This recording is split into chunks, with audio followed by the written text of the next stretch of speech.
நம்ம கைய இப்படி பிடிச்சுக்கிறோங்க. இந்த கை எங்க போயிறக்கூடாது அப்படின்னா, தொடைக்கு சென்டரா இருக்க மாரி பார்த்துக்கங்க. இந்த கை இங்கிட்டு இந்த பக்கமோ, இல்ல இந்த பக்கமோ போனா அந்த அளவுக்கு யூஸ்ஃபுல்லா இருக்காது.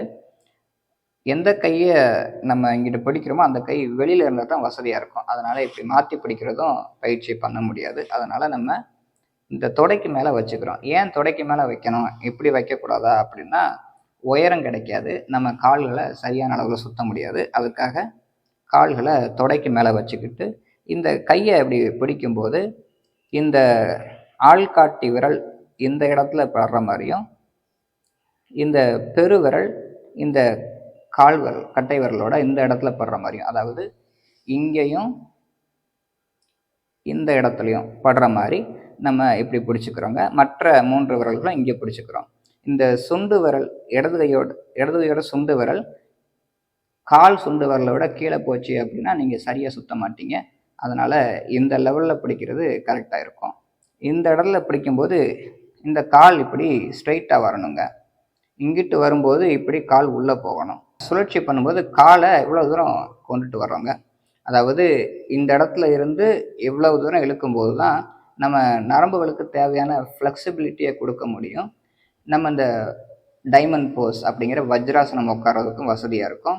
அடுத்து இந்த காலை இப்படி கொண்டுட்டு வந்து இப்படி உள்ளே கொண்டுட்டு வர்றாங்க. இப்படி உள்ளே கொண்டுட்டு வரும்போது என்ன செய்யுதுங்க, நமக்கு இந்த காஃப் மசில்ஸில் இருக்கிற நரம்புகள் செகண்ட் ஹார்ட்னு சொல்லுவாங்க. இது இருதயத்துக்கு முக்கியமான நரம்பு.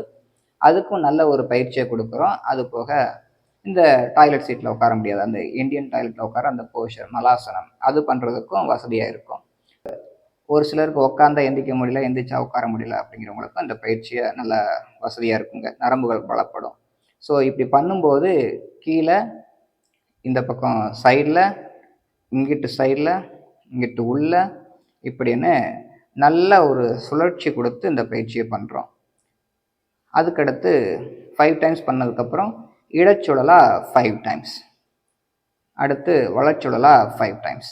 ஸோ இந்த அளவுக்கு கால் ஸ்ட்ரைட் ஆகலைனாலோ, இல்லை இந்த அளவுக்கு கால் இதுதான் சென்ட்ரு, இந்த அளவுக்கு கால் உள்ளே போகலைனாலோ பரவாயில்ல. உங்களால் எந்த அளவுக்கு போகுதோ அந்த அளவுக்கு நிறுத்தி நிதானமாக பண்ணணும். இதை ஒரு மாஸ்டரோட கைடன்ஸோடு பண்ணுறது சிறப்பு.